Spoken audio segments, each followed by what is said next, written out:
I have always loved stories in every form that they can take. I love ballads and folk songs, and the country western version of them that tell stories of adventure and love and loss and tragedy. I love short stories and novels. I have ever since I was in elementary school and high school and was introduced to the various genres. I love poetry. I love movies. I love theater. And I love the stories of family and friends who share their experiences with me and with all of us. Some of which I've heard 1,000,000 times. Some of them are new. And many of them are true, although not all of them.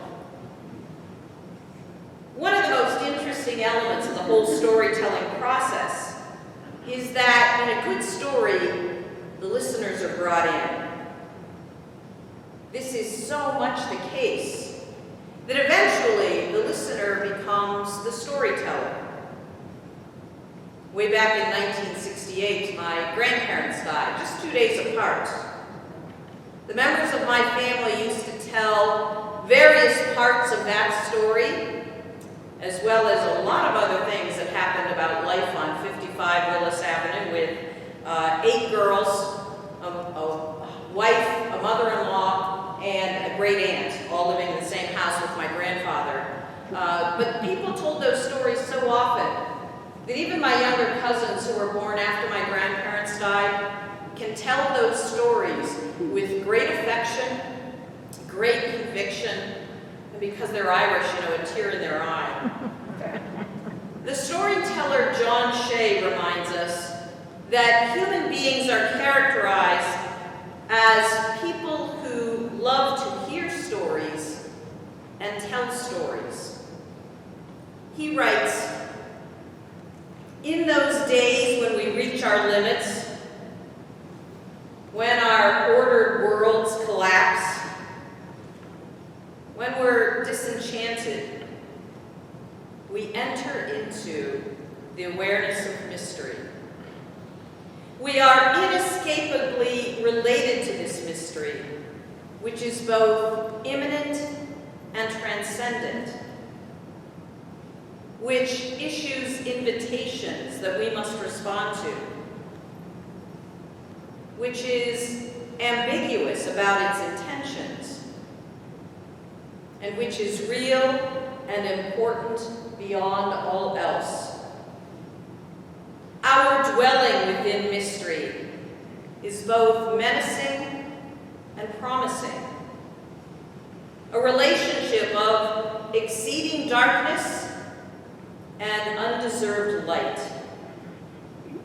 In this situation, with this awareness, we do a distinctively human thing. We gather together and tell stories of God, both to calm our terror and to hold our hope high." So here we are gathered on the feast of St. Ursula. An historian would remind us that there's not much to be known about St. Ursula, and the church actually removed her from the sanctoral cycle after the reforms of Vatican II, precisely for the same lack of historical verifiability. Nevertheless, we gather here this evening, as Ursulines do all over the globe, to celebrate. Why? Why do we do this? Because we want to tell again the stories of God and the stories of St. Ursula and St. Angela, and not only the stories of the past from way back, but stories about how their lives have inspired us today and how their lives give us hope for the future. The story of Ursula is the stuff of legends. This young, beautiful woman gathered other women around her and summoned the courage to stand up to the powers of the day, especially those who tried to manipulate her for political or sexual favors. I can't even imagine how daunting this was to a woman of the 4th century.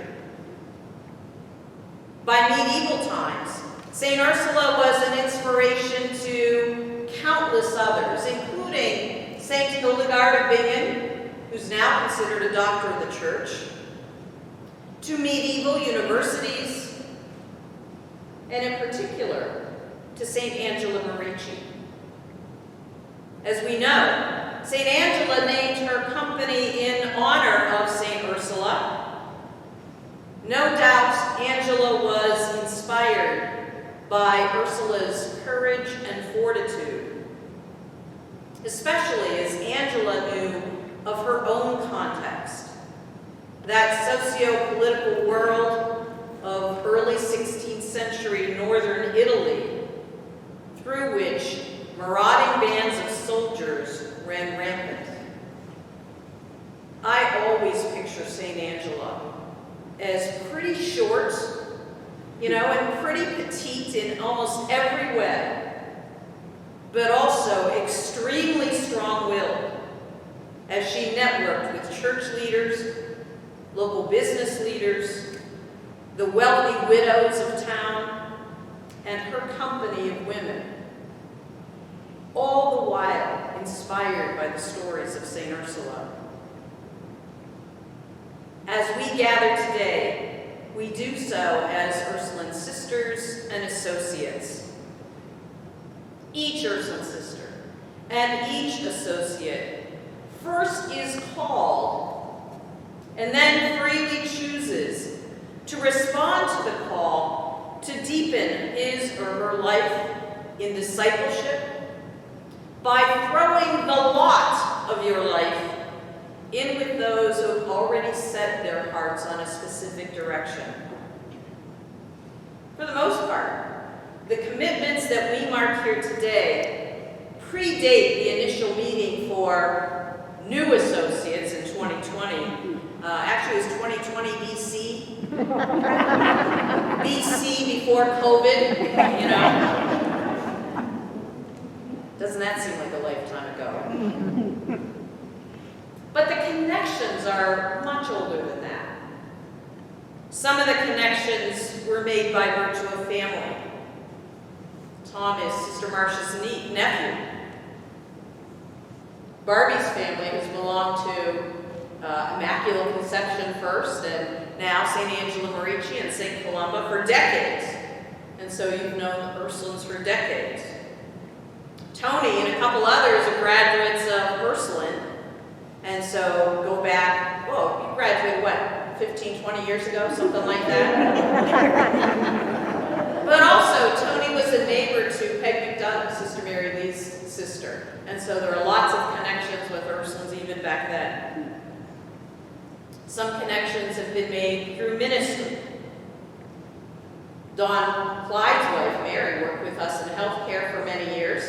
And so he got to know us by virtue of her working in healthcare. Cindy teaches at Ursuline, and so she and her husband Jim are connected through Ursuline. Larry works with Sister Nancy in prison ministry, and so even at OSP, there are connections among the Ursulines. Annie and Mary both have gotten to know the Ursulines either through relationships with the sisters long ago in high school, or more recently through their familiarity with the programs that we run here. All of those connections are part of the story that we share together. We're joined too by the associates from 2019. Each of them have continued to be connected despite all of the trauma of the pandemic through their own lives of prayer and service. The first reading we heard this afternoon from the Book of Wisdom reminds us that in every generation, wisdom passes into holy souls to make them friends of God. Isn't that a great passage? In every generation, wisdom passes into holy souls to make them friends of God. We gather this evening to celebrate as friends of God. Our belief in the communion of saints reminds us that among the friends of God are not only those of us here present, it is us, but all of those who are connected to the Ursuline heritage around the globe, still living, and all over the world, people are celebrating this feast. But the friends of God also include those who have gone before us in faith as disciples of Jesus, especially St. Ursula, St. Angela, Mother Teresa Foley, and the other Ursulines who came from Cleveland, Mother Lawrence, and all of our, all of our sisters and associates who have gone before us in faith. Jesus in today's gospel calls us his friends. We were made friends of God by that wisdom passing into our holy souls. And Jesus reminds us that as friends, we are called to love one another. Those relationships with Jesus and with our friends will bear fruit. This is such good news, especially in days when we need good news. There will be good things, good fruit that comes from the stories of our friendships. Happy feast day, one and all. Let us continue to tell the story.